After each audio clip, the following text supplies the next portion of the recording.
Bueno, buenas tardes, compañeras y compañeros. Estamos dando inicio a una programación de capacitación que ha desarrollado la Comisión de Desarrollo Social.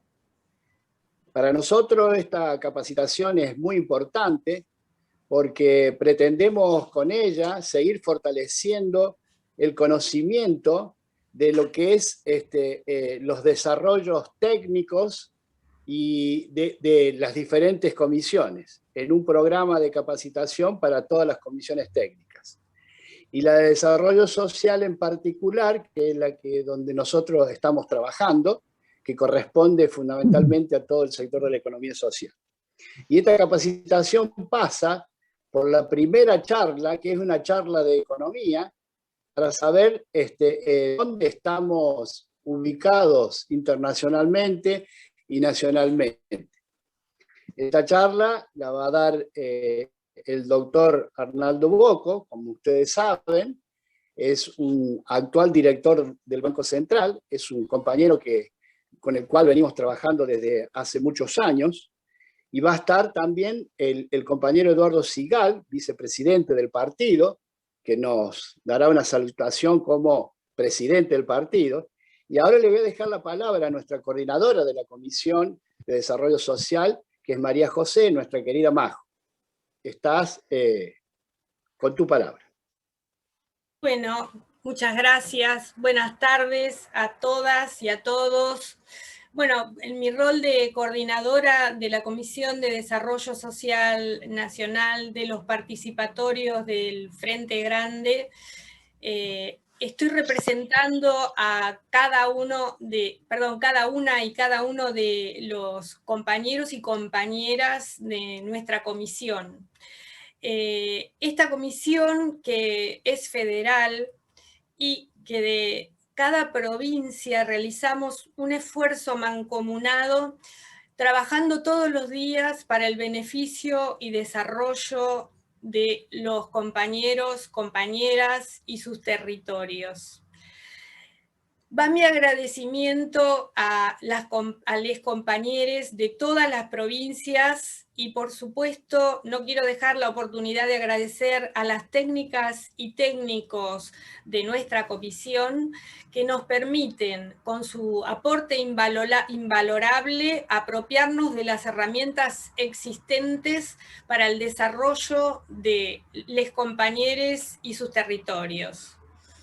En nombre de ellos, de las técnicas y los técnicos de nuestra comisión, les transmito nuestro agradecimiento por este encuentro, que bueno, hoy cuenta con destacadas figuras que nos jerarquiza y contribuyen a nuestra formación política.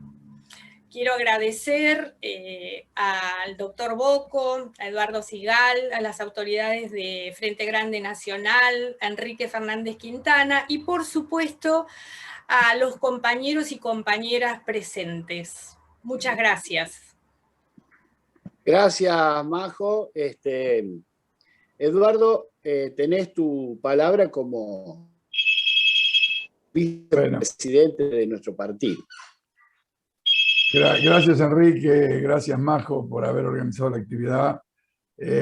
Bueno, con Arnaldo, quizás algunos no lo saben, somos amigos de muchas décadas, compañeros de militancia y de lucha.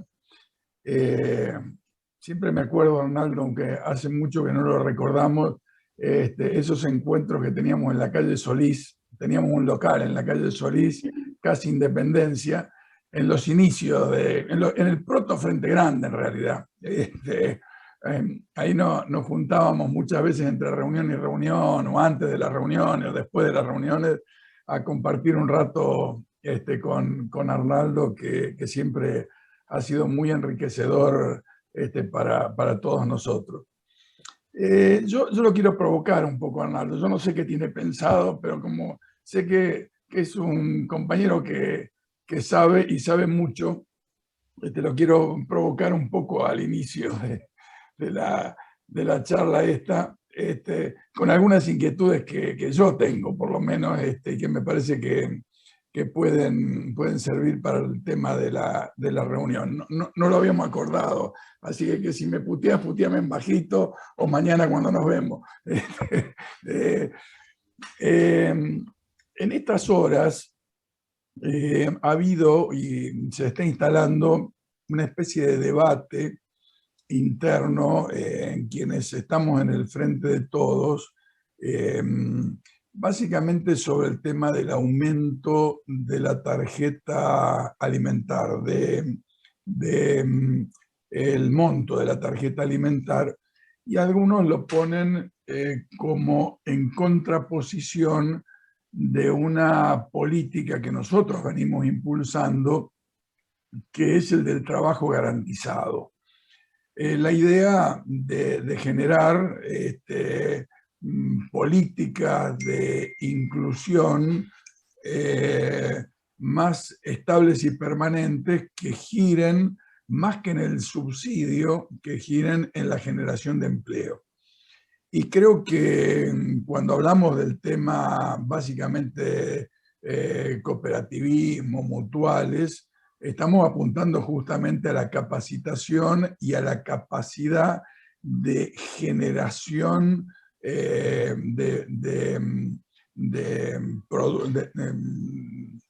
producción, de políticas de inclusión, pero de generación de empleo, de generación de trabajo genuino, de generación de productos.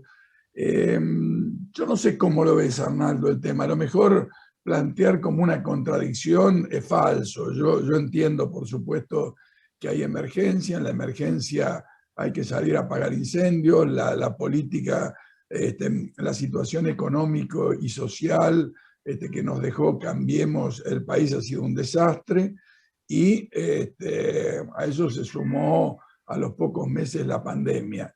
Yo sé que ustedes particularmente están muy atentos a la política macroeconómica desde el Banco Central, al seguimiento de cómo refinanciamos la deuda, cómo la deuda no nos asfixia el desarrollo económico.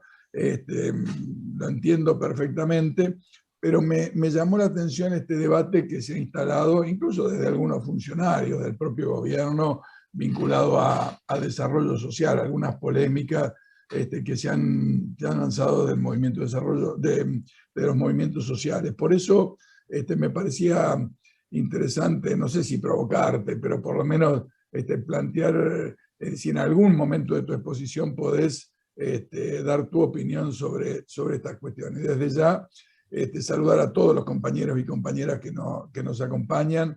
No voy a hablar de economía porque sería un atrevimiento teniéndolo a Arnaldo acá, y desde ya con mucho interés para escucharlo y después escuchar las opiniones o las reflexiones o estar atento a las opiniones, a las reflexiones de todos ustedes. Gracias, buenas noches y estoy acá para acompañarlos, básicamente. Bueno, gracias, Eduardo. El tema que nos ocupa, dijimos al principio, que era una capacitación, es decir, como dijimos al principio de la campaña, para volver y ser mejores. Nosotros queremos que nuestras instituciones de la economía social sean cada vez mejores, de que sean cada vez más exitosos de lo que somos ahora. Y que dentro de ese mundillo sabemos que los argentinos estamos en un sector de la economía que aglutina alrededor o pasan por ese sector 29 millones de argentinos. Eso para ubicarnos donde estamos. Es un sector de la economía. Y para entrar de lleno en esta conversación, en esta charla de Arnaldo, queremos decirle que las preguntas que ustedes quieran hacer, háganlas por chat. Es decir, nosotros ahí para que no sea bastante anárquico el tema, por chat se alinean las tomas y ahí vamos viendo las que son más o menos iguales, es decir, se contesta una sola, etcétera, etcétera. Arnaldo, tenés la palabra. Gracias por estar con nosotros.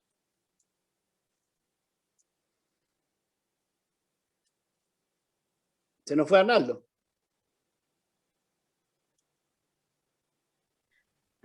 Sí, a ver. No, está ahí, Arnaldo.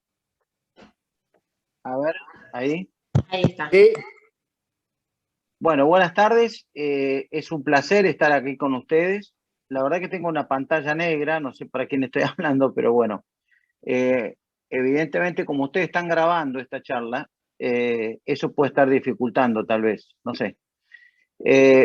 Yo les agradezco, he visto muchas caras de compañeros que conozco hace mucho tiempo, compañeros amigos, compañeras, que tienen todos una larga trayectoria de compromiso popular, digamos, compromiso con una idea de cómo interpretamos la Argentina, cómo la vida política nos fue llevando a lo largo de mucho tiempo. Y yo quería hacer una introducción en función de lo que dice Eduardo para llegar a resolver un poco una respuesta, elaborar un camino, digamos, en el contexto en el cual estamos, porque siempre tengo la sensación de que hay determinadas cosas que en los distintos chats que uno participa, que ustedes participarán en más de uno, donde hay un debate de la situación, digamos,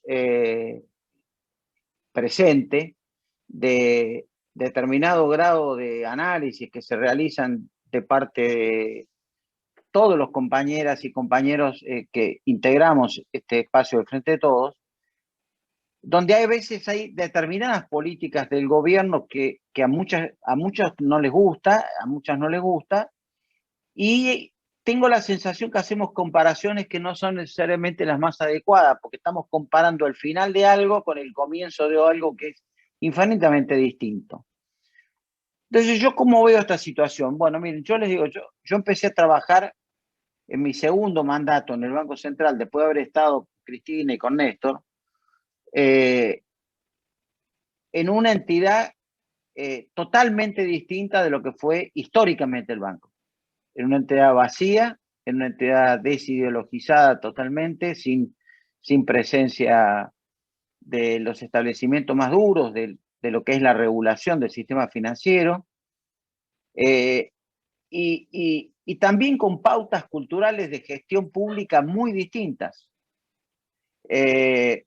Lo mismo ocurre con determinados ministerios con los cuales me toca interactuar con ministerios muy disímiles, agricultura, la Cancillería, producción, economía, en las áreas donde veo que tenemos dificultades, motivo de algo que debe ser precisado. Primero, nosotros somos una coalición de gobierno que tiene intereses que son coincidentes, pero no es que las coincidencias a veces sean absolutas, sino que hay diferencias de apreciaciones y siempre es importante pensar cómo ganamos la elección y cómo llegamos después en este triunfo.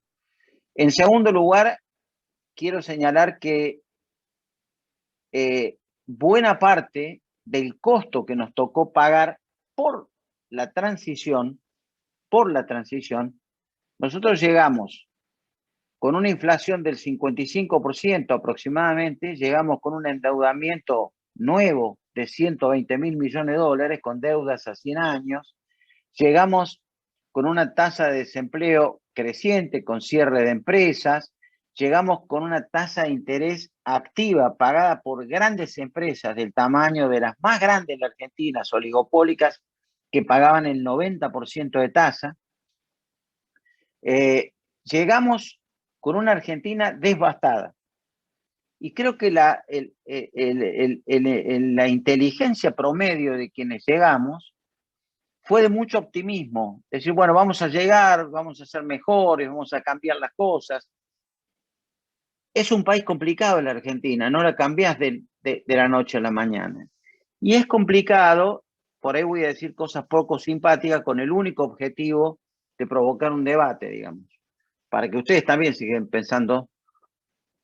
Nosotros venimos de masacres neoliberales en la Argentina. Venimos de un gobierno que fue hoy el menos antiestatista de todo, que fue la dictadura, porque la dictadura se preservó áreas del Estado que en realidad no fueron desarticuladas, pero fue el gobierno que introdujo el cambio del paradigma más profundo de este país, que es eliminar la moneda. Vinimos de todo el menemismo, con todo lo que fue el proceso de privatizaciones, una lógica de neoliberalismo extremo, coincidente con el surgimiento de ya prácticamente una ideología, que era el Consenso de Washington. El Consenso de Washington gobernó y gobierna todavía con sus últimos digamos, respiros, una parte importante del pensamiento mundial, pero también en la Argentina. Y quiero decir esto porque es muy importante. Eso hizo mucha carne en la Argentina. Entonces fue el segundo masazo durante 10 años que sufrimos con el impacto que tuvieron las medidas de política, las crisis. Recuerden la crisis del tequila con 150.000 empresas que cerraron prácticamente en 6 meses, un desempleo que creció del 12 al 18%, medidas que profundizaron a tal punto que Cavallo ni siquiera él pudo aguantar esa profundización. Vinimos con una transición que terminó en una crisis, devaluó Brasil y quedamos a la intemperie en el 98, 99. Llegó la alianza fue un incendio de todas las utopías que se tenían del lado, por lo menos nuestro, que integrábamos esa alianza con la idea de llegar a transformar una parte. El retroceso que vivimos fue gigantesco y terminamos en la crisis del 2001. Entonces, si miramos todo ese periodo histórico, hasta la llegada de Néstor, que produce un gran cambio porque Néstor se planteó muy pocos objetivos, pero muy pesados. Muy poquitos en materia económica. Obra pública, establecer un nivel de crecimiento económico, reindustrializar la Argentina y poner un ordenamiento, llámale fiscal, para poder disponer de los recursos que le permitieran financiar el crecimiento que iba a tener la economía argentina. Y lo logró. La verdad que lo logró. Hizo todo eso, digamos. Eduardo, yo participamos, él mucho antes que yo, pero yo desde noviembre del 2001 empecé a trabajar en ese 2002, perdón, en ese grupo, y a mí me había sorprendido las ideas tan cristalinas de keynesianismo que tenía Néstor, porque no se planteaba ninguna cosa que no fuera realizable. Y bueno, a lo largo de todo ese periodo se vivió una experiencia muy enriquecedora, con muchos avances y retrocesos, digamos, pero también había una coyuntura internacional que evolucionó en términos de un crecimiento de lo que fue el pensamiento, de la ruptura, derrumbe del pensamiento conservador, neoliberal, que permitió que hubiera esa constelación de fuerzas coincidentes, sobre todo en América del Sur, que llevó a fortalecer el Mercosur, a estructurar la UNASUR, a pensar en grande la inserción de este sector del planeta con relación a diálogos con potencias. Entonces, ese periodo amortiguó el proceso de neoliberalismo, pero no lo mató, ni aún hoy. Entonces, no fue exento de la eliminación del escenario de las políticas públicas, contar con una alternativa que fuera propia, aunque nosotros creíamos que avanzábamos en un buen sentido, y de hecho así ocurrió. Por eso pasó que hubo 3 gobiernos continuos y evidentemente hubo un proceso de agotamiento en un momento en el tiempo, y eso requería de dar pasos que probablemente la situación política no lo permitieron, pero es arena de otro costal, digamos, harina de otro costal. Lo que entiendo que después vino Macri y volvió a estructurar una cosa mucho, pero mucho más importante en términos de la profundización neoliberal, con una gran diferencia, que el desparpajo con la cual se fue desestructurando el aparato del Estado terminó por liquidar la capacidad de respuesta que el Estado tiene frente a las crisis. Esto es tremendamente importante, porque el Estado, digo, ustedes piensen que no hay en la historia mundial un país que haya defaulteado una deuda en moneda propia. y nosotros defaulteamos deuda en pesos con el macrismo, en el final del macrismo. Entonces es muy difícil entender que una sociedad que es acribillada con pensamientos donde fortaleces otra moneda para atesorar que no es la tuya, estableces un sistema de endeudamiento que es inmanejable. Yo en ese momento tuve 4 años siguiendo todo el proceso de endeudamiento con el Observatorio de la Deuda Externa y era una cosa increíble, digamos, y había una cantidad de fuerzas políticas no asociadas, que después muchas terminamos en el Frente de Todos, procurando frenar ese proceso, y fue imposible frenarlo.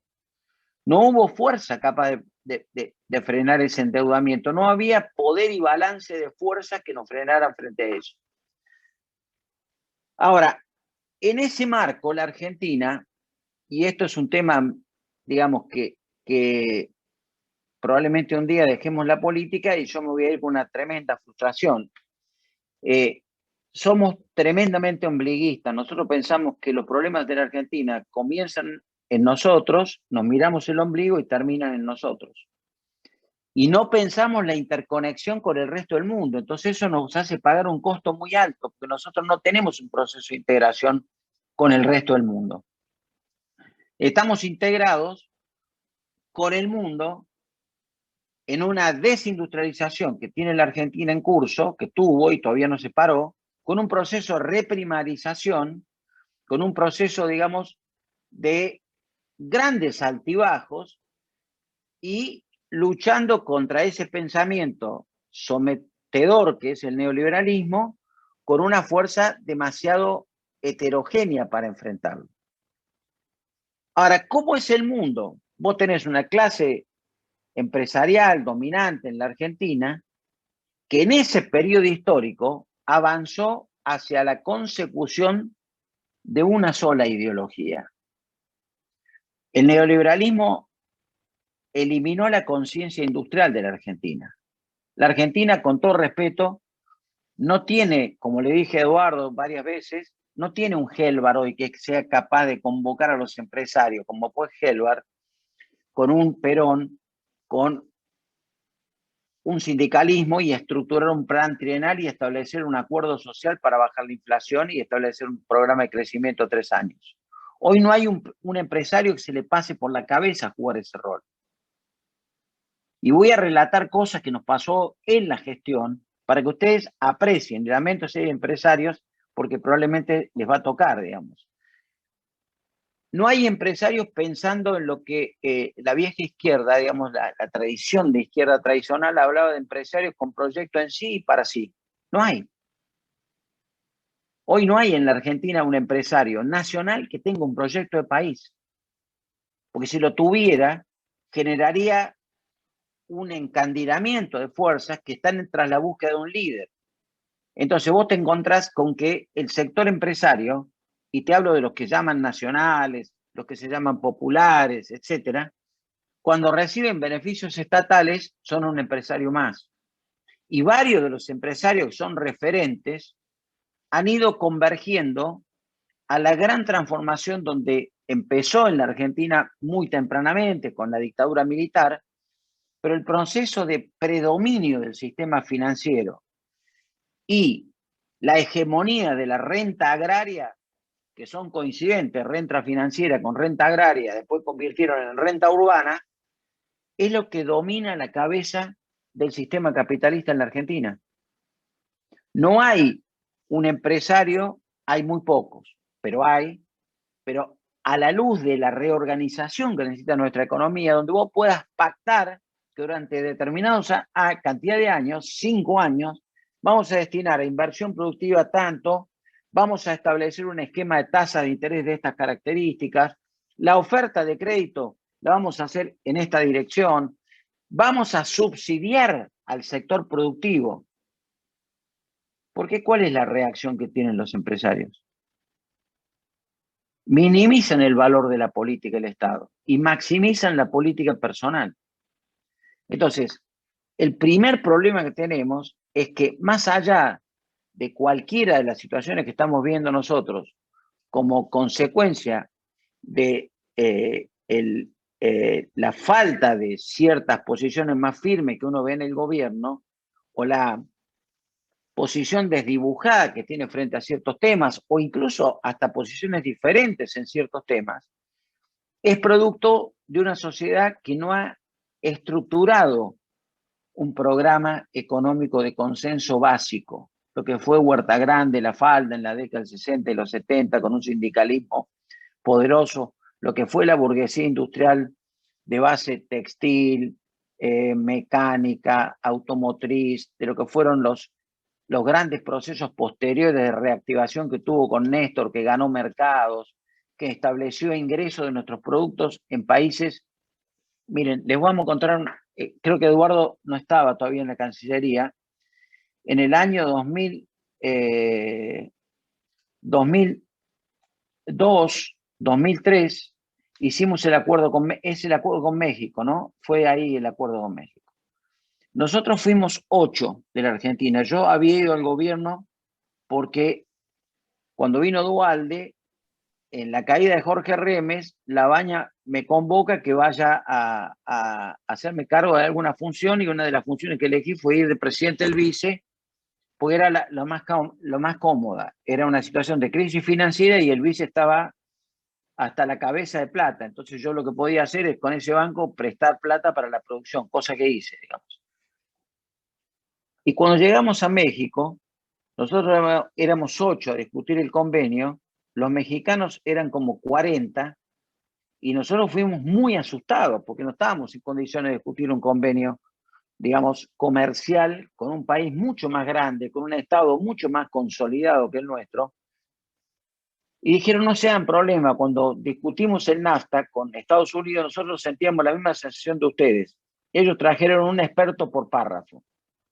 Entonces, 240 personas vinieron a discutir el acuerdo de parte de ellos, nosotros tenemos los mismos 40 que ahora. Tenemos un Estado vacío, vacío. O sea, la lucha es muy débil frente a una situación como la que se va consolidando en un contexto como el que tenemos como herencia económica de lo que dejó Macri. Yo todavía no entré en el tema de la pandemia. Como herencia económica de lo que dejó Macri. Entonces, cuando viene una situación de esta naturaleza, teníamos un Estado con crisis fiscal, crisis monetaria, crisis cambiaria, crisis financiera, y había que parar la pelota y dominar todo. ¿Qué hicimos? Bajamos las tasas de interés, bajamos las tasas de las letras, subimos la tasa de ahorro para plazo fijo porque queríamos desdolarizar la economía, y empezamos a caminar en el sentido cuando llegó la pandemia. Entonces, la pandemia si corriésemos el telón, voy a hacerlo en términos muy sintéticos, digamos, es la que nos está poniendo en el centro de escena el reordenamiento internacional.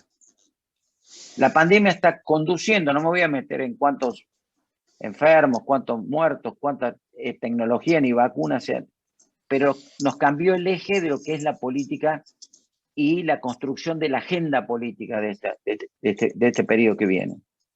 Yo vengo insistiendo, ya con algunos de ustedes he estado en otra reunión, lo que nosotros consideramos que era el eje de la política, que era el gasto productivo, bueno, hoy es el gasto en salud, es el gasto en educación. El gasto productivo pasa a un plano de otras características, pero el gasto en salud pasó por las condiciones que tiene el desenvolvimiento de esta batalla que se da a nivel mundial en el centro del gasto público en nuestro país, pero en casi todos los países del mundo. El segundo tema que nos dejó esto es que todo el mundo, y nosotros gastamos poca plata en la pandemia, pero bastante más de lo que hubiéramos tenido como posibilidades, diríamos un 7,5, 8% del Producto Bruto en el año pasado, contra 17, 18 que gastó Estados Unidos, contra 14 que gastó Brasil de Bolsonaro para enfrentar la pandemia, versus 2%, 3% que gastó el resto de América Latina, y gastamos incluso menos que Chile.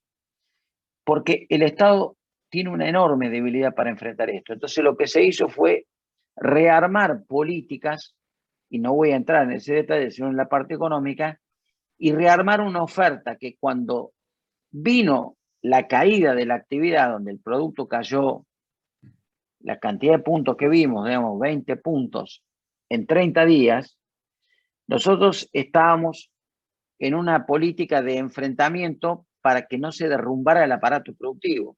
Entonces, en 30 días desarrollamos una política de financiamiento a las empresas, una política para no quebrar la cadena de pagos y establecer, digamos, la cobertura de cheques para las pymes en el sistema y que no, digo, más o menos rebotaban en los primeros días alrededor de 20 y pico % de los cheques que iban al sistema, así que era una masacre.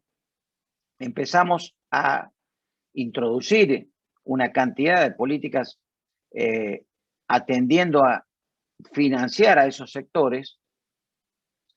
Introdujimos una política de financiamiento a una tasa, venían pagando 90%, nosotros prestamos al 24%, tasa totalmente subsidiada.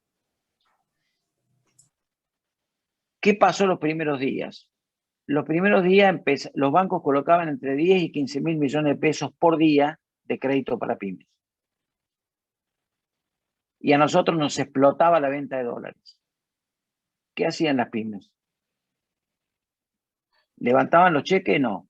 ¿Pagaban los salarios? No. ¿Pagaban a capital de trabajo? No. Compraban dólares. Compraban dólares. Entonces tuvimos que poner una cláusula que cuando te financiaba con gasto, con el crédito estatal subsidiado, estabas inhibido de comprar dólares. Inhibido, porque te compraban dólares en cualquiera de los mercados. Entonces, digo, imagínense que alguien que se le está derrumbando la casa va y se compra una torta, digamos, en el momento de estar derrumbando la casa. Estaba haciendo eso prácticamente. Y eso lo discutí con muchos empresarios, digamos.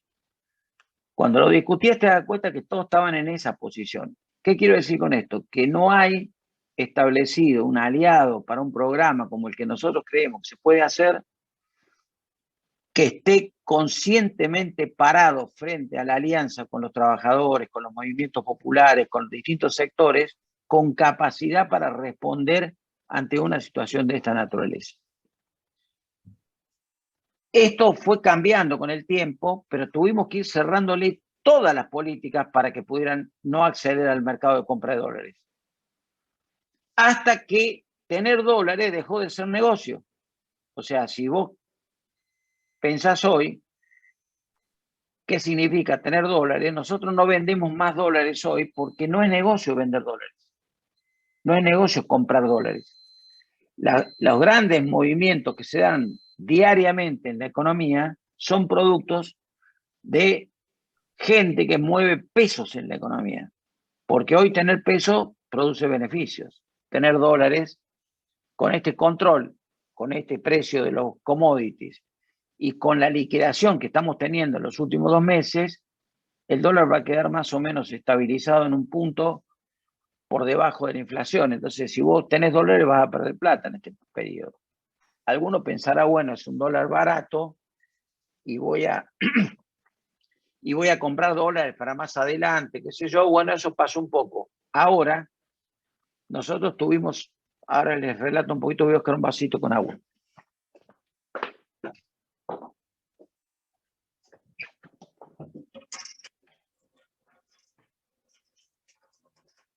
¿Vamos bien?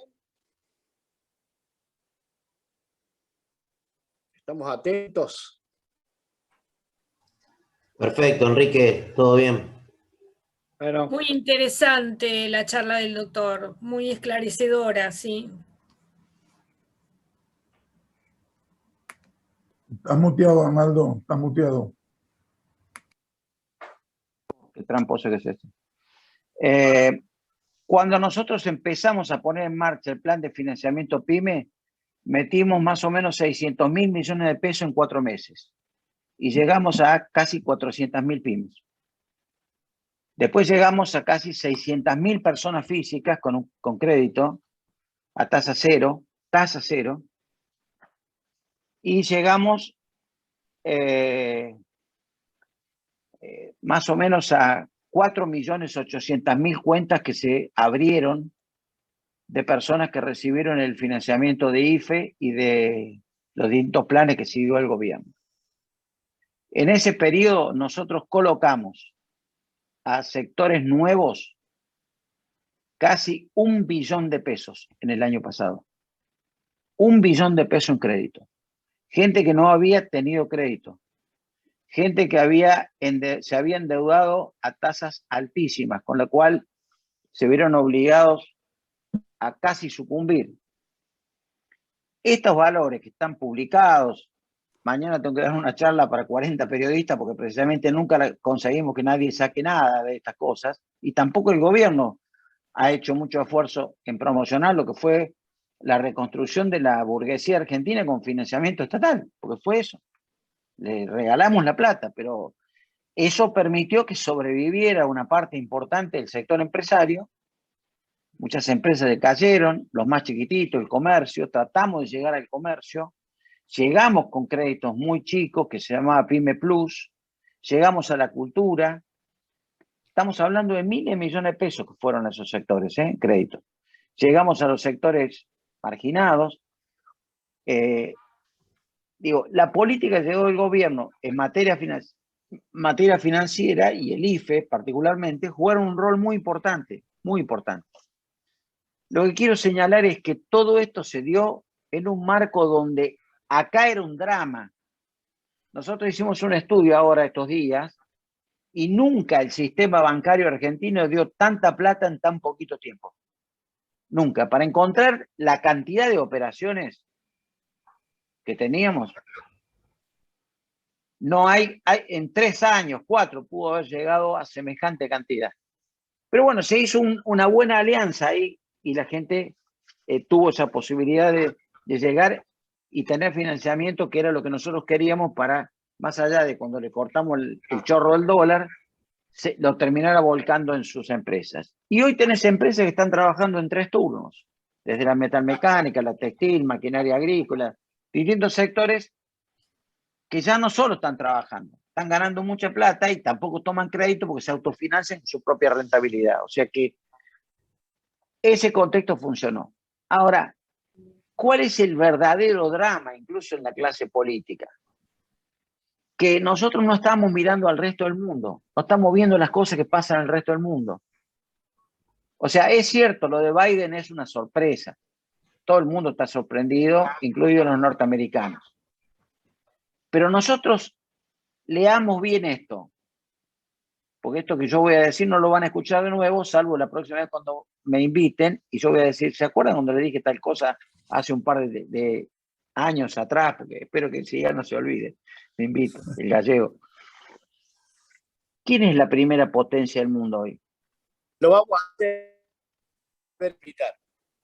¿Quién es la primera potencia del mundo? No es más Estados Unidos. China. Al ser China la primera potencia del mundo, es nuestro gran inversor. China tiene invertido en la Argentina en tecnología, en el financiamiento, en los yuanes que tenemos en las reservas, en las cadenas productivas dentro de la Argentina, tiene arriba de 50.000 millones de dólares invertidos. Ustedes imagínense que eso es la Argentina. Y China, si se abren algunos sectores, como la minería, por ejemplo, va a ser inmenso lo que va a invertir en la Argentina. Si los convocamos a hacer el auto eléctrico, va a ser inmenso lo que va a invertir en la Argentina. Quiero señalar esto porque esto explica el cambio entre Estados Unidos. La crisis norteamericana fue muy, muy grande y lo que parecía, esta confusión que introdujo Trump, cuando empezó a hablar de compra norteamericano, de que le iba a dar trabajo a los obreros, nunca tenían laburo, etcétera, no fue algo que se consiguió tan sencillo, digamos. O sea, en realidad desarticuló muchas cosas Trump en Estados Unidos y estableció un mecanismo de competencia muy fuerte, muy ideológico, muy corrido, que recoge la segunda parte que quiero señalar que hay que prestar atención en la Argentina, que es el cambio de conciencia de los sectores más jóvenes, digamos. creo que la frase de Merkel es la que mejor pega en todo esto, digamos. Porque el gran voto a la derecha hoy está en los jóvenes más tecnológicamente avanzados. O sea, toda esta revolución que está viviendo el mundo en materia tecnológica, todo este crecimiento empata con una cosa que en Argentina viene trabajando desde Martínez de Oz, que es hacerse rico muy rápido. Es decir, el gran avance entre la burguesía antes de la dictadura y después de la dictadura es que vos en el mercado financiero ganabas en 5 días lo que en el campo productivo antes te tomaba 10 años. Entonces la rotación rápida de capital y el atesoramiento gigante hoy está muy expandido. Y está expandido precisamente porque toda la tecnología cambió la economía, se introdujeron modelos matemáticos, se introdujeron sistemas muy complejos de toma de decisiones para ir inventando dinero ficticio, como son los derivativos, que son los físicos trabajando, armando modelos matemáticos para comprar papeles que van a funcionar de determinada manera en el sistema financiero. Y eso es lo que atrae una parte del mundo más juvenil, digamos. Una parte del voto más duro que hay hoy, el voto duro de España a la derecha, el voto duro de sectores que, digamos, lo ves en la Argentina. Cuando nosotros tuvimos la batalla más fuerte por el tema de la pérdida de reservas, había un ejército de 100 pibes todos los días escribiendo en Twitter la manera de cagar al Estado, todos los días.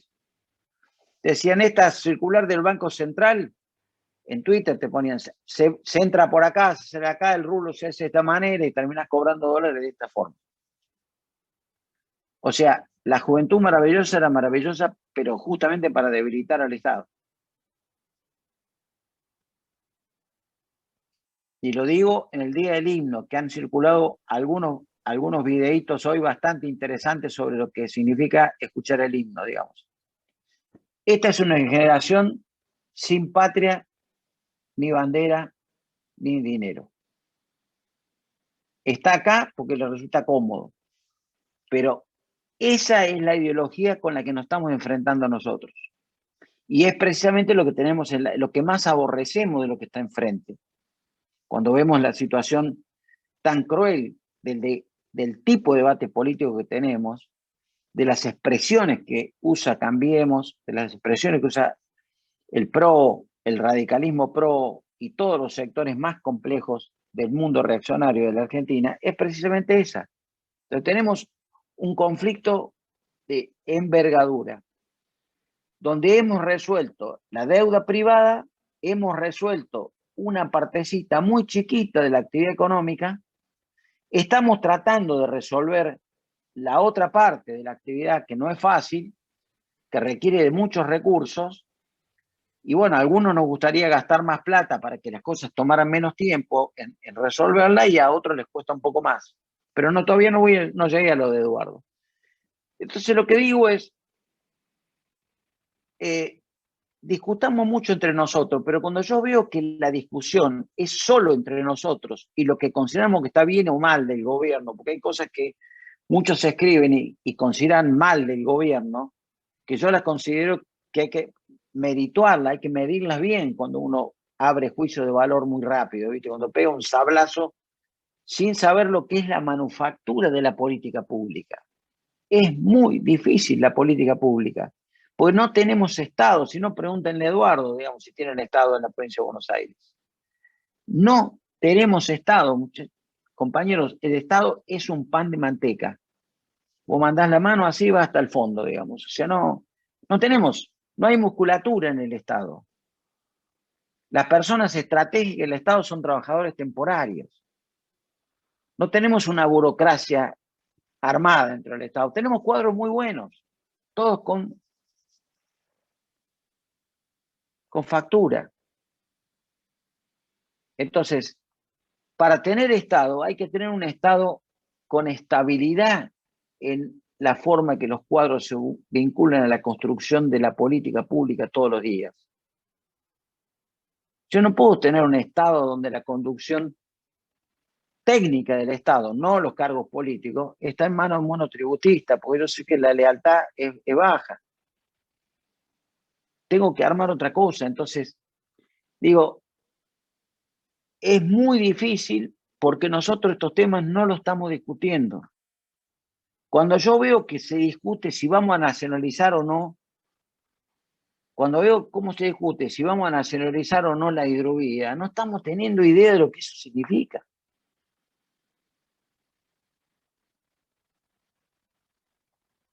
Con todo respeto, porque es un equipo que me gusta, pero es como patronato contra el mejor Barça. ¿De qué estamos hablando? ¿Dónde están los 5.000 técnicos que tienen que manejar eso? ¿Dónde están? A ver, díganme dónde están. No tenemos nosotros una estructura para atacar semejante cosa. Miren lo que fue lo de Vicentín, fue una locura. La gente que fue a tomar Vicentín no sabía ni dónde quedaba Vicentín. Algunos son amigos nuestros, un papelón. Entonces lo que quiero señalar es, si vamos a tomar medidas de fondo, hay que prepararse para tomar la medida de fondo. No es jarabe pico la lucha que tenemos. Porque del otro lado tienen poder, fuego, dinero y medios. Entonces, no es solamente ir a tomar Vicentín. Digo, solamente alguien que no tiene idea de la situación agrícola puede pensar que Vicentín era, y lo digo para que lo discutamos, que podía ser la Junta de Grano que firmaba precios de referencia, pero ¿de dónde, muchachos? ¿De dónde, compañeros? ¿Dónde? ¿A quién se le pasa por la cabeza? ¿Tienen idea la cantidad de lo que es la producción agrícola en la Argentina, lo que factura el sector? O sea, ahora por suerte aprendimos de Vicentín y van a hacer ahora con INSA, que es Pescarmona, lo que debieron haber hecho con Vicentín. Que es tomar Pescarmona, la deuda de Pescarmona la toman como aporte estatal, capitalizar ese aporte y entonces el Estado tome un papel más protagónico, que es un Estado inteligente. Quiero decir, en el mundo, las cosas, el resto las piensan de otro modo. Entonces, a mí también me gustaría tener una hidrovía estatal. Me gustaría que la Argentina, el primer día del gobierno de Alberto, hubiera firmado el ingreso a la ruta de la seda con China, porque éramos parte de algo. Lo firmó Piñera el ingreso a la ruta de la seda. Lo firmó Bolsonaro el ingreso a la ruta de la seda. ¿Cómo lo vamos a firmar nosotros? Donde tenemos una ventaja, que ellos nunca van a tener lo que los chinos quieren de la Argentina, que este es un país para ellos neutral, porque con Brasil, que es una gran potencia, nunca van a hacer un acuerdo porque está lleno de japoneses. Y mientras haya japoneses, los chinos no van a ir a Brasil a hacer las cosas que quieren hacer en Argentina. Y tienen algún respeto por nosotros, por buenos motivos, porque les gusta lo que es Argentina, pero nosotros no tenemos empresarios. No tenemos empresarios para ganar esos mercados. Lo he vivido en carne propia y lo he vivido didácticamente, dado cuando firmamos el primer swap de moneda con China.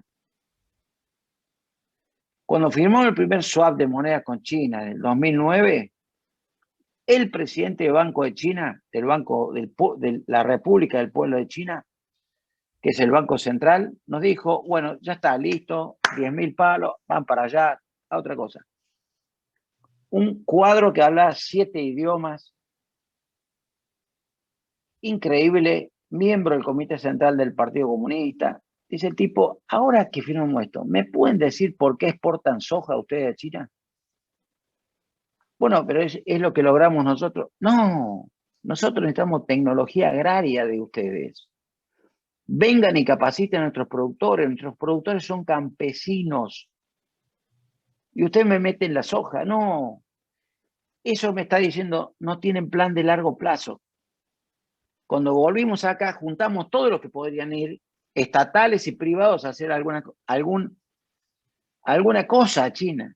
¿Cuántos cree que fueron? No fue nadie. Fue el Estado. Pero los privados no fueron.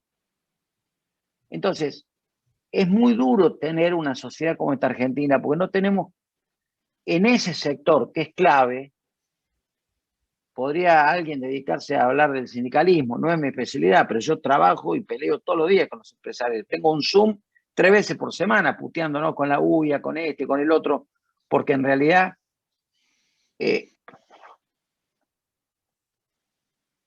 son incorregibles. Son incorregibles.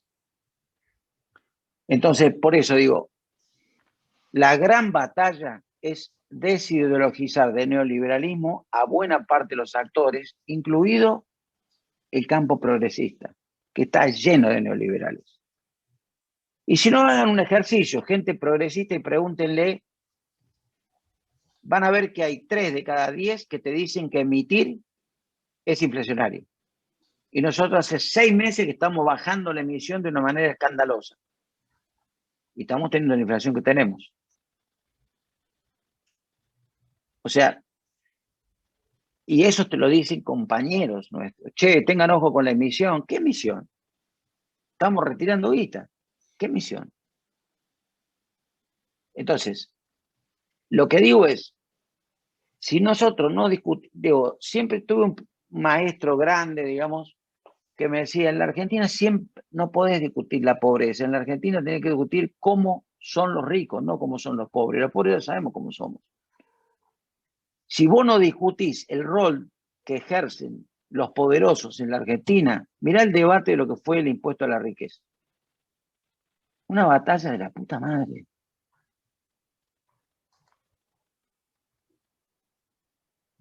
Digamos, que da la cúspide del mundo, está dando esas batallas. Después siguieron Brasil, lo quiere hacer ahora Chile, porque saben que tiene que acudir donde está la guita. Entonces, lo que quiero decir es, no, el campo progresista, entre los que me incluyo, no tenemos consensuado un modelo de largo plazo. Y así como no está para la economía, no está para la educación, sistema universitario, ciencia y tecnología. Hay gente toda muy buena, lo ha probado el sistema científico en estos años, este año. Ha hecho una cosa maravillosa. Hay profesionales extraordinarios. Pero hay mucho daño hecho en las estructuras que deben guiar ese proceso. Fíjate cómo será de bueno que lo que vimos ahora, que una universidad importante, como la Universidad de San Martín, La Plata, o varias universidades del interior que han hecho grandes avances en materia de biogenética, salud, etc., lo hacen a título individual. No lo hacen como una constelación de 4 o 5 universidades con distintos aparatos del Estado que se estructuran en una oferta para decir, bueno, vamos a tener esto. Entonces, lo que nosotros hicimos es ir perdiendo el peso. Ustedes son cooperativistas, saben lo que era. No teníamos INTA, se creó en el año 56, el INTA jugó un papel importante en el desarrollo de la agricultura. ¿Y hoy qué es el INTA? Es una institución importante que navega sola. Entonces, yo digo, el debate de los sectores progresistas, el sector nacional y popular, la izquierda democrática, es este en la Argentina. ¿Qué Estado y con qué clase? Porque si vos no te das un papel para reordenar y condicionar el papel de esa clase empresarial, no hablo de los dominantes, de los 100 más grandes de la Argentina. Esos son incorregibles, no lo va a poder dominar nunca. Abajo es muy complejo.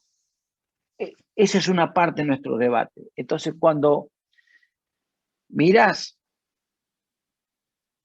este debate que dice Eduardo,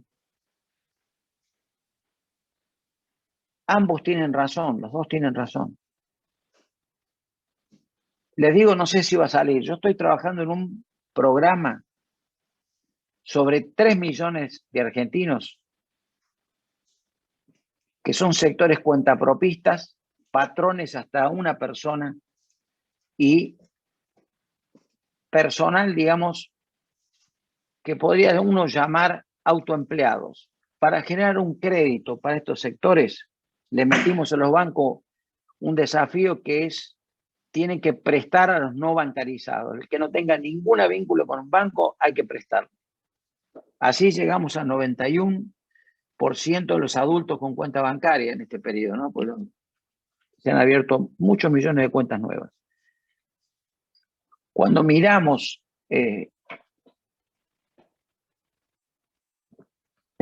tenemos 3 millones de argentinos, 3, que no son el quintil más bajo de la distribución de ingresos. Están arriba, en el cuarto, mitad del cuarto, un poquito del tercero, que ganan entre 18 y 30 mil pesos por mes. Pongamos que está subestimado eso. 50% más. ¿Qué consume esa familia? Ahora, esos están con relación, imagínate lo que es abajo. Entonces porque ese tipo tiene que conseguir un trabajo y es plomero, o es jardinero, o es empleado en un sector de la construcción y quiere abrirse como albañil, bueno, le damos un crédito, 100 mil pesos, 200 mil pesos para comprar todo el kit para que él pueda independizarse. Para que pague una cuota de 5 mil pesos en 20, 30 meses y pueda devolver las herramientas, el valor de las herramientas, con un seguro, porque si mañana se la roban, tiene alguien que lo cubre. Eso es lo que está diciendo un poco la otra parte. Yo necesito que esta gente tenga trabajo. Esa gente seguramente tendría trabajo en un contexto, digamos, de disponer de los equipamientos necesarios para conseguir ese trabajo. Pero vos tenés millones de personas que no comen, que si no les llega esa plata que le da la tarjeta alimentar, no comen. Y yo estuve trabajando desde el arranque con la tarjeta porque por los sistemas de medio de pagos era importante y a mí me impresionaba mucho porque Arroyo decía, no, esta tarjeta no se puede comprar nada más que comida, leche y carne. Punto. Bueno, ustedes miran ahora y tenemos un problema para llegar con eso. ¿Por qué? Porque no todo el sistema es eficiente. Entonces, a mí me da un poco de bronca porque, bueno, los bancos más o menos se acomodaron, el Banco Nación se acomodó, el sistema fue creciendo, mejoró, la gente ya cada vez usa más medios electrónicos que dinero. Con la tarjeta solo puede comprar eso que está autorizado, pero es la manera que vos tenés que discutir que esta gente que de otro modo no come. Ahora, en paralelo, no le estás ofreciendo la posibilidad de ingreso al mercado de trabajo porque vos estás invirtiendo, pero recién estás sacando de la desocupación a sectores que antes estuvieron ocupados como obreros. Esto implicaría un shock de dinero muy fuerte en construcción, en obra pública, en desarrollo, digamos, de la obra pública tradicional, autopistas, puertos, etcétera, para que esa gente vuelva al mercado de trabajo y se inserte en ese campo. Bueno, eso implica un ciclo más largo, no lo vas a conseguir ahora, eso, ya. Ahora, si yo querés que haga eso y me peleé con el Fondo Monetario, y digo, todo junto no lo vas a poder hacer. Porque para negociar la herencia, que es el Club de París, te obligan a firmar el fondo. El fondo está bastante más cercano a lo que uno imagina, el Club de París se puede negociar. Pero mientras tanto van pasando los días y la gente se pone cada vez más nerviosa. Entonces, en ese contexto, a veces discutimos fuera de foco nosotros. Yo siento que lo que tenemos que discutir son estas cosas. Porque el mundo va a una velocidad mucho más fuerte de la que vamos nosotros. En la medida que nosotros nos cerramos acuerdos de corto plazo sobre estos temas, el mundo se nos escapa. No se olviden que ya se nos escapó. Lo único que podemos hacer es cerrar la brecha. Pero cerrar la brecha la hacemos con un país cada vez más primario exportador.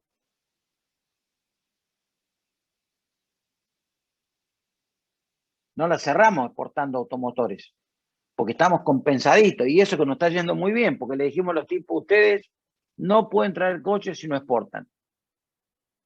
Y se acomodaron, empezaron a producir las pick-up, levantaron línea de producción, se están especializando, le están ganando a sus propios competidores que son de las mismas marcas, colocando el producto 10, 15% más barato en el mercado mundial. Está fantástico. Compiten entre ellos porque de pronto te dicen, no, mira, yo quiero traer apoyacabezas para las camionetas porque no se fabrican en la Argentina. Y Toyota te dice, mira, hay 8 productores en la Argentina que hacen apoyacabezas. No regalen los dólares, obligalo a que compre argentino. Toyota te dice eso. Lo que quiero decir es, hay momentos que pareciera que la tienen clara los tipos y hay momentos que pareciera que nosotros estamos en una discusión tan ideológica que termina siendo antigua. Estamos discutiendo temas de la década del 80, del 70. Tenemos que discutir lo que está pasando ahora. Y el país va a hacer un proceso de transición donde va a depender mucho de nosotros. O sea, pero no es con las herramientas clásicas. O sea, yo estoy totalmente de acuerdo con que la Argentina tiene que generar empleo. La mejor política económica es la que genera empleo. Pero para generar empleo, la economía tiene que crecer, la plata hay que distribuirla. En la distribución tiene que generar una mejora en la calidad de vida de los sectores que se fueron incluyendo, y así sucesivamente, porque tenés que arrastrar a todo ese sector más golpeado por las crisis, que empezó antes del 2016, porque ese sector tiene que volver a algún proceso de formalización, porque hasta ellos mismos quieren alguna formalización. Entonces, lo que digo es, a la par de todo esto, las personas que están enfrente nuestros se mueven con otros criterios. Se mueven con las criptomonedas, se mueven con un sistema totalmente diferente al nuestro. Mientras más demoramos nosotros en dar este debate y saldar esta diferencia, esto ya se hicieron con una parte importante del excedente económico de la Argentina. Lo que digo es, y no me quiero demorar mucho porque a lo mejor todos ustedes quieren hacer preguntas y quieren también conversar entre ustedes. No es sencillo el momento. Nos falta discusión. Estamos muy discutiendo cargo y estamos discutiendo, está todo fantástico, eso es parte de la política. Ahora, está bien, discutamos los cargos, discutamos posiciones, discutamos esto, pero también discutamos a dónde vamos. Porque vos tenés que restañar las heridas, tenés que salir de la crisis. Ahora, cuando saliste de la clínica, estás en la calle, fuiste a tu casa, hiciste la terapia y al tercer mes ya podés salir a trabajar, te preguntás, pero yo no tengo trabajo, ¿ahora qué hago ahora? Bueno, la Argentina está igual. Necesitamos saber qué hacemos. Porque hay mucha gente trabajando en 4.0, en la industria 4.0, hay mucha gente trabajando en la economía social, hay mucha gente trabajando en el sector, digamos, productivo del campo, hay mucha gente trabajando en los servicios. Tenemos tipos geniales que desde la Argentina exportan servicios informáticos. Está bien. ¿Y esos son parte de un proyecto o son parte de un proyecto personal? ¿Cómo lo hacemos parte de un proyecto colectivo? Porque si lo dejas solo, el tipo en la soledad se lo convierte en un proyecto personal. Entonces vos tenés tipos que ganan mucha guita y ¿qué te hacen? Bueno, te hacen inversiones que no son necesariamente las que la Argentina necesita.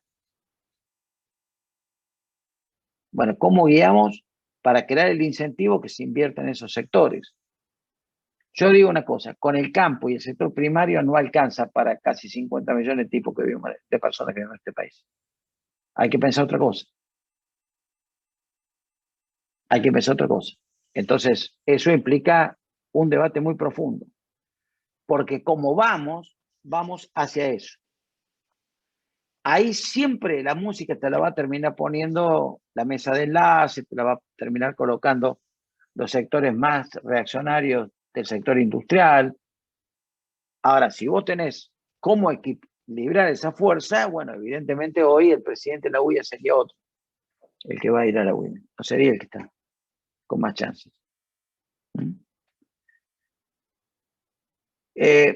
Creo que politicé bastante la discusión, pero bueno, un poco lo generó Eduardo con la pregunta, porque estoy obsesionado que no estamos discutiendo las cosas que tendríamos que discutir. En mi modesta opinión, se los digo, probablemente ustedes tengan una visión que puede ser compartida o no. Lo hago con el propósito de ayudar a pensar, porque me parece que los tiempos son cada vez más escasos y es importante poner sobre la mesa las ideas que nos permitan tener eso, que tengamos consenso en el interior de las fuerzas populares.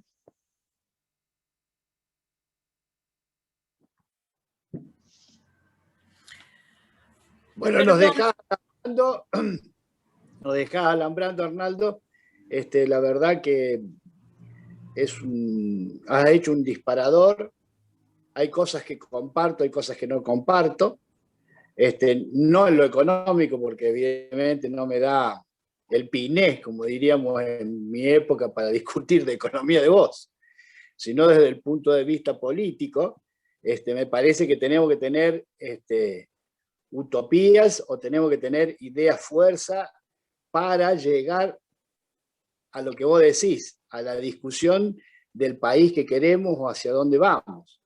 Y yo creo que eso lo construye la política, ¿no? Y es un poco más o menos lo que estamos viendo en estos momentos, es decir, dentro del Frente de Todos, qué va a pasar con las tarifas, cómo desmontamos la terrible desigualdad en el tema tarifario, cómo construimos la cantidad de vivienda que necesitan nuestros pueblos y cómo hacemos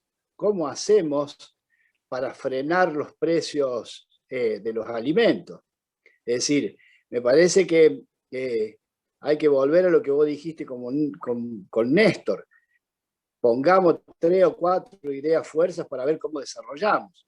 Porque toda la parte de servicio que nosotros exportamos con nuestra inteligencia, con nuestros INVAP, con nuestros técnicos, que es muy importante, seguramente no lo pudieron desmontar el neoliberalismo y lo estamos fortaleciendo día a día, pero tenemos una parte de nuestro pueblo que está cada vez más excluido, porque es como vos decís, en esta época de pandemia hay mucha más concentración de riqueza, ¿no? Realmente es un gran desafío que tenemos que darnos. Mientras tanto, ha habido algunas preguntas, Celina, no sé si vos las podés ver, Arnaldo, a las preguntas. No, vi ahí algunas cositas arriba, pero sí, no. Hay como varios comentarios que agradecen la participación y van, bueno, comentando en función de lo que iba Arnaldo explicando. Acá hay una, por ejemplo, que dice, la mayoría son comentarios, pero preguntas en concreto. ¿Qué hay que producir para exportar al mercado chino? ¿No sería buena iniciativa aprovechar ese hueco con federaciones cooperativas respaldadas con iniciativas de políticas de Estado y que nuestro partido brinde ese debate y esa discusión? Sí, sin duda, sin duda. Hay mucho por hacer ahí. Yo les voy a compartir con ustedes la tapa del diario Mercurio de hace 3 semanas de Chile, donde dice que de los 23 productos más dinámicos que tiene la economía chilena, todos son número 1 en China. Incluye una enorme cantidad de productos.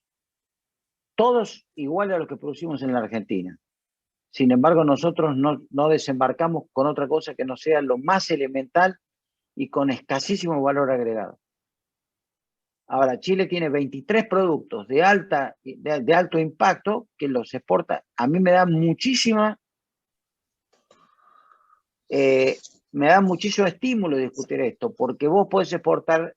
En una ocasión vino un gobernador de una provincia china, no hace mucho, de estos unos años, que tenía 100 millones de habitantes, o sea, 2 Argentinas, digamos, 2 Argentinas y media. Y vos decís, bueno, a ver, acá lo que me gusta son los lácteos, son de primera, yo quiero llevar lácteos, el tipo quería llevar agua mineral, porque estaba tan contaminada el agua que quería llevar agua mineral, es una locura. El vino, me acuerdo que era una marca importante de vino. ¿Cuánto cuesta puesto en China? $8.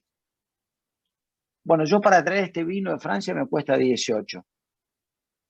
8 contra 18. Entonces vos tenés toda una cantidad de productos que podría salir a ganar ese mercado, con lo cual podría explotar. Acá hay gente que trabaja haciendo películas para China. Y yo pensé que era una locura, pero lo vi. Porque no es que me lo está contando ni leí en una revista de un fin de semana. Mi hijo, que trabaja en cine, trabaja para China, haciendo animación. Entonces, uno de mis hijos. Entonces, lo que quiero señalar con esto es que hay que diversificar. Hay micromercados que después se convierten en mercados. Hay muchos productos de nicho que la Argentina podría exportar. Ahora, el mundo cooperativo podría juntarse y en lugar de seguir a los sectores como sigue, más conservadores, más liberales, porque hay una parte que es bastante liberal del mundo cooperativo, digamos, diversificar y ver qué otros productos de estos que tienen un precio muy alto y dejan un valor local pueden ir a ese mercado. Pues a mí me parece un mercado que es cada vez más rico. Voy a dar un solo dato, que acá hay varias cooperativas que todas lamentablemente se caen, pero en algún momento. La leche maternizada cuesta $50 el tarro en China. Pagan $12.000 la tonelada y la tonelada de leche en polvo argentina cuesta más o menos $4.000, vamos a decir a valores de hoy, contra 12, 14 que es la leche maternizada, de 0 a 6 meses a un año a 2, 2 a 3. Es infinita la demanda que hay, infinita, porque los chinos que compran eso cada vez tienen poder adquisitivo más alto. Entonces quieren acceder a productos de esta. Es decir, el costo adicional que tienes que poner para construir una tonelada, para fabricar una tonelada de leche maternizada, es apenas un 10-15% más caro que producir la leche en polvo normal.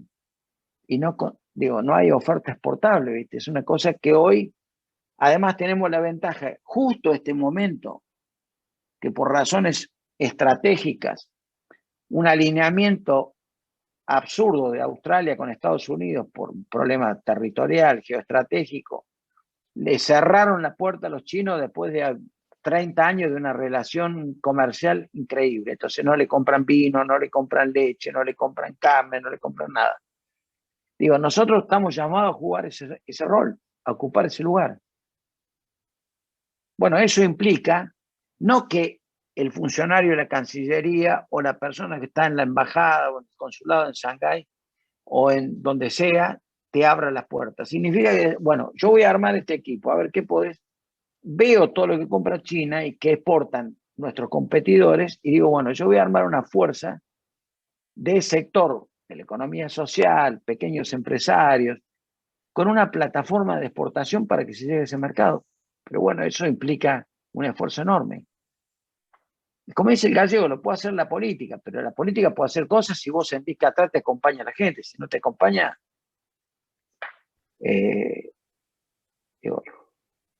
hay otros sectores que pueden hacer el mismo, qué sé yo, no sé, el tema de la producción de carne, digamos, o sea, nosotros podríamos tener ahí una inserción mucho mejor, digamos.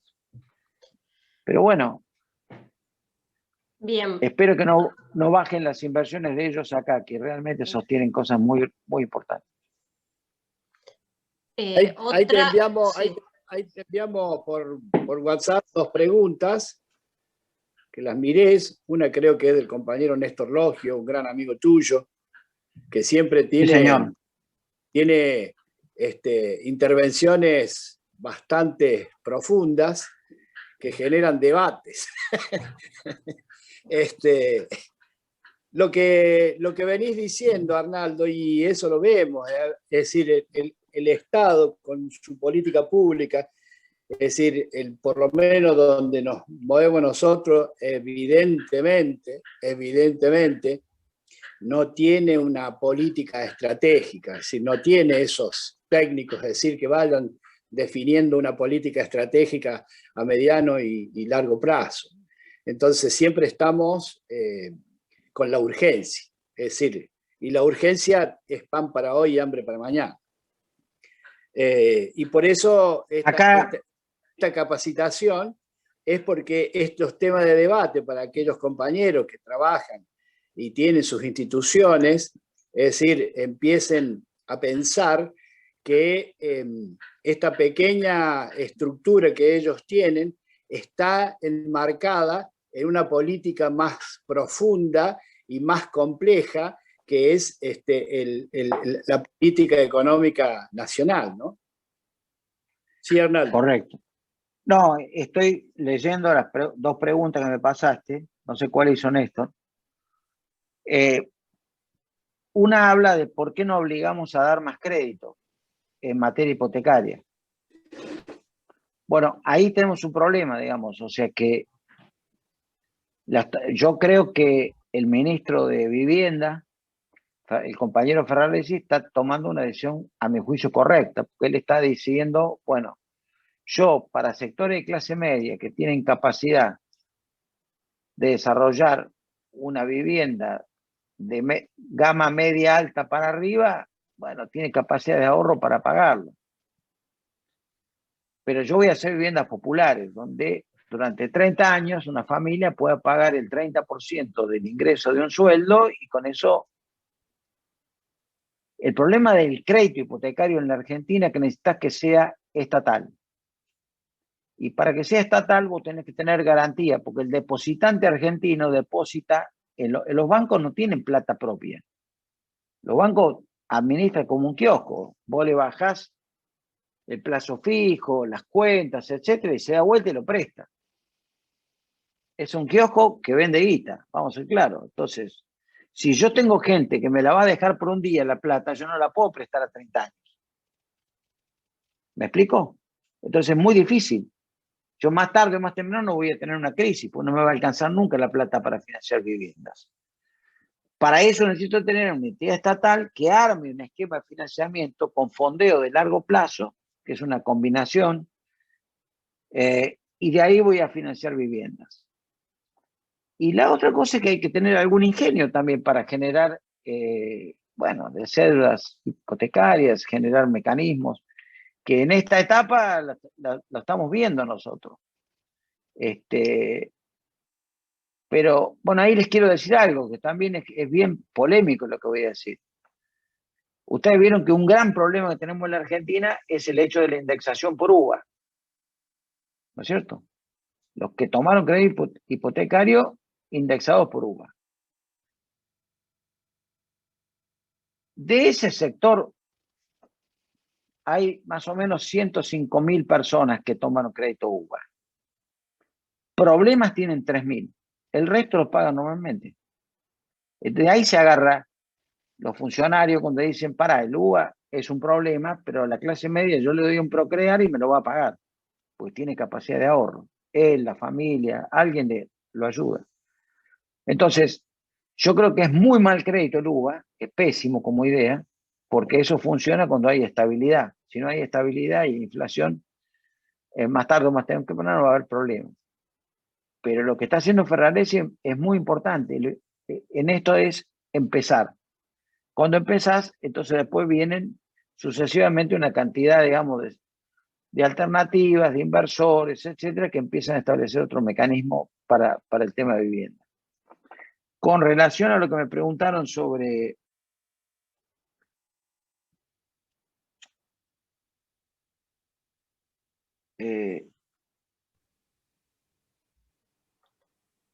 sobre la las otra tarifas, pregunta. de las tarifas. Sí, bueno, Sí. hoy estamos en condiciones, digamos, de hacer un proceso de segmentación de tarifas, obviamente, sin subsidiar a los sectores de más ingresos. Es más, las empresas eléctricas ya están poniendo sistemas de medidores inteligentes en tiempo real, ¿sabes cuánto gasta una familia, qué cosas hace? Digo, podrías segmentarlo ya, si querés, en algunos lugares de la Argentina. Entonces, y esos medidores que tienen conexión inalámbrica, algunos con chip de celulares y otros con radiofrecuencia, están disponibles en el mercado, se pueden poner hoy, con lo cual vos podés saber en tiempo real cuánto consume de luz una familia rica, una familia clase media, una familia de ingresos más bajos, clase media baja. Yo creo que sí hay que hacer una diferencia importante, como se hace en cualquier parte del mundo, porque está asociado a algo que no puede pagar un rico un subsidio, tener un subsidio como el que puede tener en distintos servicios y someter a una persona humilde que tenga que comprar cuota partes del consumo eléctrico de un mes porque obviamente sus ingresos le alcanzan para comprar con una tarjeta prepaga una parte de la electricidad que consume, que es cosa que pasa en barrios populares de Gran Buenos Aires, digamos, o en otros lugares de la Argentina. Entonces son temas que van a ser objeto de debate en los tiempos estos que vienen. Sí, el tema energético es bastante profundo y complicado. Es decir, están saliendo regulaciones por el tema de las energías renovables. ¿Y qué es lo que estamos observando? Yo estoy en contacto con muchas cooperativas de servicios públicos. Una de ellas es la creación, la aparición del regulador bidireccional, o sea, para que la energía entre y energía salga, para que los consumos de los paneles solares de una propiedad, cuando exceden lo que consume, pueda ser vendido en el mercado eléctrico mayorista. Pero estamos viendo, es decir, de que no se permite de que esos consumos sean más baratos que la energía común, porque si no desbalancearía o desequilibraría el sistema. Es decir, hay un montón de complicaciones. De todas maneras, me parece que es una discusión que se está dando y se está llevando, me parece, de buena manera. Es decir, vamos a llegar a un punto medio que nos permita a nosotros tener buenas tarifas, bastante segmentadas. Es decir, está la vieja discusión si cortamos las licitaciones por irregularidades de NORE, de SUR y de LAP, que es el problema de AMBA, es decir, el problema energético del país, el problema de AMBA, no es un problema de todo el país, porque en el interior está mucho más transparente el sistema. Es decir, nosotros no tenemos, como vos dijiste, no tenemos la capacidad de generar una SECBA de nuevo. No tenemos esa capacidad como para hacer eso y entonces es una discusión falsa. Me parece que nos meten en una discusión que no es la que tenemos que tener. Pero bueno, pero es un tema esencial, estratégico, que nosotros tengamos tarifas baratas o acordes para que nosotros podamos producir, nuestras industrias puedan producir con una energía barata para ser competitivo y que no se carguen en los precios, ¿no? Es todo un tema, el de las tarifas es todo un tema. Bueno, no sé si ¿hay otra pregunta? Sí, leo esta. ¿Te parece, Enrique? La leo, si querés. Si podés hacer el comentario, porque es muy largo, porque está lleno de comentarios eso, fíjate. El tema es de que un compañero plantea de que no le llega crédito a las cooperativas de trabajo y a las pymes. En realidad, el problema principal que estamos teniendo, que están teniendo las cooperativas, fundamentalmente las de trabajo, que es en el Ministerio de la Producción, no las reconocen como pyme. Entonces, se pierden un montón de créditos y de subsidios que tiene el ministerio y el sector de cooperativas no tiene esa capacidad financiera como para realizar eso. Yo creo que es un tema que ya lo charlamos alguna vez, Hernán. Sí, bueno, a ver, primero, eso es así, es parcialmente así. Las cooperativas, los compañeros cuando toman el control de una empresa recuperada, por ejemplo, tratan de sobrevivir en contextos de mucha informalidad porque tienen que salvar la ropa, tratar de vender, llevarse un manguito a la casa, y tenés desenvolvimientos muy dispares. tenés algunas que son muy exitosas, que es lo que estoy percibiendo en el caso de la ex planta de Durax, que le acaba de hacer una gran inversión para un horno, digamos, de vidrio, que es tremendamente esperada por el mundo empresario, porque hay un monopolio de Rigoló que cobra fortunas por el consumo de vidrio, y ellos han hecho un progreso enorme. Y bueno, nosotros los autorizamos a un endeudamiento importante, digamos, que la está colaborando con ellos el Banco Credit Coop desde hace años, y han venido creciendo, creciendo y creciendo. Entonces ahora con el nuevo horno, seguramente el año próximo, digo, ellos están produciendo botellas de vino para vinos de altísima gama, botellas de cerveza que exportan a Brasil, digamos. O sea, es un tipo de empresa que procura acercarse lo máximo que puede a algo bien organizado. Igual, cuando tenían que traer los bienes de capital de Italia, tenían algún déficit en materia de información, en términos, digamos, de balance, esas cosas que... yo sé que ni mutuales ni cooperativas están consideradas como MIPYMES, que le permitiría tener acceso. Ahora, yo creo que hay que sentarse con la Secretaría de Micro y Pequeña y Mediana Empresa y con la CEPIME y decirle, bueno, a ver, establezcamos un esquema y empezar a negociar, digamos, el INAES, ustedes, las cooperativas, son gente bastante sensata, digamos, lo que trabaja ahí. Sí, lo que pasa es que no se ha podido, a mí lo que me parece que no hay una, de parte de nuestros funcionarios, una comprensión de la dimensión del sector. En cuanto a fuerza social, no a cuanto a fuerza productiva, porque evidentemente, es decir, el sector nuestro solamente tiene una porción importante que debe llegar al 10% del Producto Bruto Interno. Pero no todo eso es fuerza productiva. Entonces la fuerza productiva nuestra no es muy generosa. Entonces no tienen una dimensión de la importancia social de nuestro sector. Pero y ¿te acordás? Por ahí se nos complica. ¿Te acordás cuando estuvimos en Panamá en la Convención de Cooperativas de Crédito? Que yo hablé en esa asamblea, digamos, y les dije, el gran problema es que los dirigentes no se sienten representativos de una organización poderosa. Entonces, cuando van a hacer gestiones, van menos 20, sin hacer valer el peso de lo que tienen. Van apichonados. Y yo creo que el gran problema que tenemos, por el cual no hay reconocimiento, es que entidades muy, muy sólidas, muy fuertes, no hacen valer Vos citaste al comienzo lo que facturaba Zárate. Zárate factura más energía que la provincia de Misiones, la cooperativa Así de Zárate.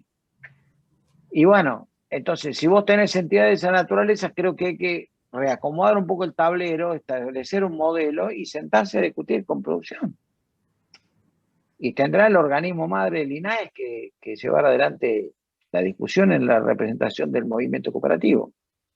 Nosotros, como te decía al principio, que estamos planteando un poco la política, es decir, para el sector, la política pública, nosotros estamos planteando la creación del Ministerio de Cooperativas y Mutuales. Es decir, para poder sentarse los funcionarios en la toma de decisiones como corresponde, siempre siendo una secretaría o una subsecretaría, nunca llegamos a la discusión de la política pública donde se toman las decisiones. Bueno, por ahí tengo otra pregunta. ¿Hay otra pregunta? Sí, Celina? mira, acá hay un comentario del compañero Joaquín Escobar que sería bueno leer, Celina. Bueno, lo leo. Dice, bien Arnaldo, el tema central es la fuerza social necesaria para dar y construir un modelo productivo. El sector de la economía social y solidaria podría ser parte por capacidad de autogestión, necesitan un fuerte respaldo, lo que requiere créditos para la producción. Bueno, les voy a dar un ejemplo que viví, ahí tenemos una relación importante, con las cajas municipales de Alemania, que sumadas es el segundo banco después del Deutsche Bank en Alemania, con mucha protección de parte del Estado y mucha protección de Merkel de este sector. Las cajas, que son como cooperativas, una mezcla cooperativa y mutual, no son entidades de derecho privado, son entidades de derecho público. O sea, el propietario de cada caja en cada lugar es el municipio, que es el que suma a los socios que van a integrar esa entidad. Bueno, ellos hoy un crédito para vivienda, que fue lo que se preguntó acá, con ahorro local, es el 2% anual en euros. Productivos, bueno, hay algunas que ya ni siquiera la regula el Banco de Alemania, la regula el Banco Central Europeo por el tamaño que tiene. Estamos en zonas ricas. Yo quiero decir, digo, nosotros no estamos, por eso estamos dejando de, no estamos mirando ejemplos internacionales. Esta es una etapa muy importante para la economía social, porque es la forma jurídica de darle respuesta a una crisis. Yo puedo juntar una cantidad de personas en un pueblo, en una ciudad, en un barrio y establecer alguna organización de la economía social para buscar cómo competir, cómo salir a buscar trabajo, armarlas, etcétera, digamos. Pero eso implica hacerlo con mucha seriedad, digamos, con mucho rigor, porque si no después las imperfecciones del arranque no se resuelven nunca. Yo se lo digo siempre a Enrique, que así como está, hay empresas muy buenas, recuperadas, hay otras que existen y están en poder de financistas, que son las que las bancan, que les pagan tasas de intereses bestiales, que tienen 3, 4 empresas que le van prestando plata y se terminan dependiendo de los usureros. Entonces, bueno, estas son males que tiene esta sociedad y que, bueno, si pasa, pasa, ¿viste? Y yo creo que no es así.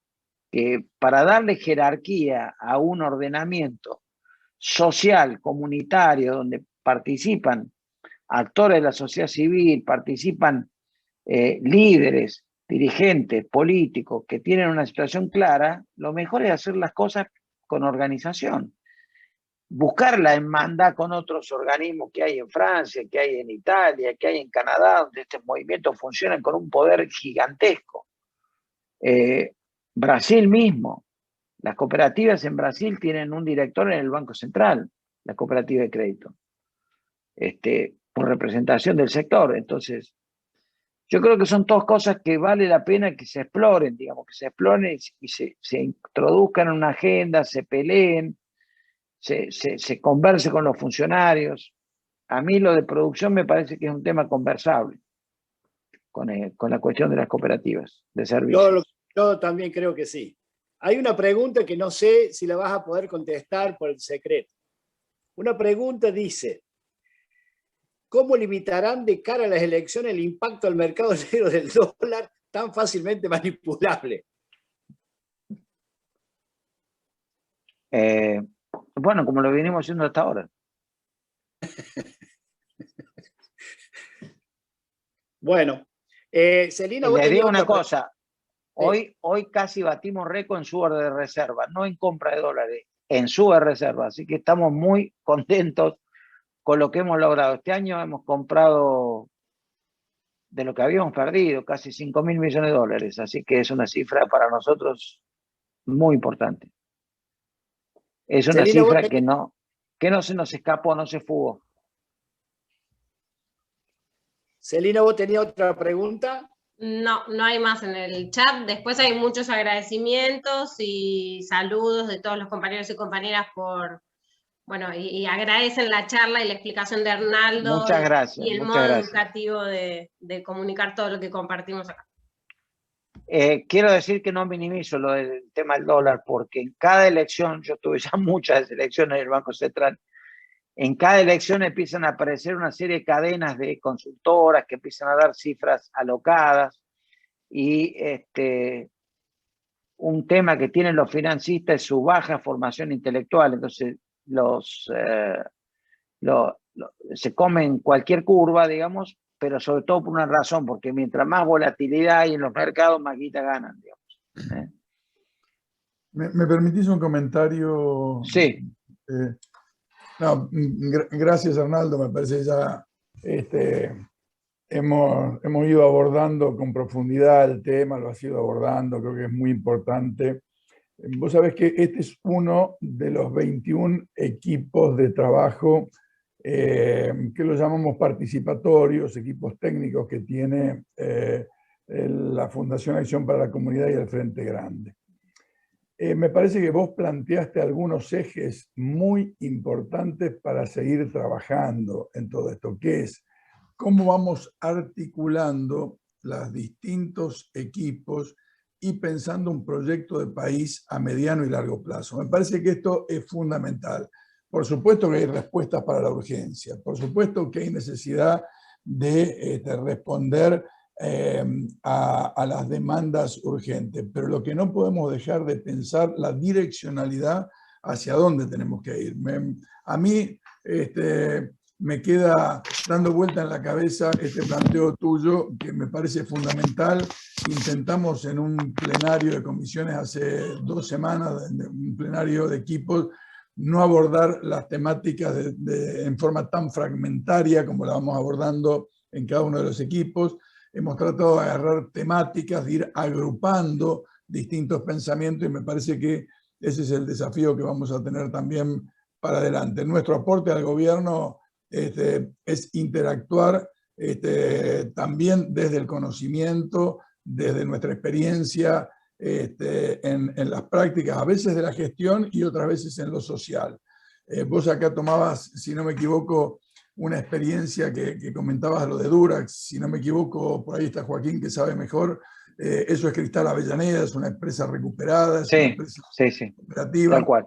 Es una empresa que yo fui autor de la expropiación de esa empresa cuando estaba en la provincia de Buenos Aires, y es una cooperativa que no sin sufrimiento ha logrado ya tener más de 20 y tantos años o 20 años de trabajo, digamos. Me parece, nos costó dura pena sostenerla. Joaquín se pasó días enteros, digamos, en esa empresa, como en otras 20 y pico de empresas recuperadas que tenemos en Avellaneda. La verdad, creo que eso es muy valioso si lo podemos encarar en el marco de esta perspectiva de hacia dónde vamos, qué ventajas relativas tiene la Argentina, qué sociedad tenemos que hacer con sectores productivos de países vecinos para poder aplicarlos a salir a conquistar mayores espacios en el mercado mundial, ¿no? Me parece que eso es muy importante.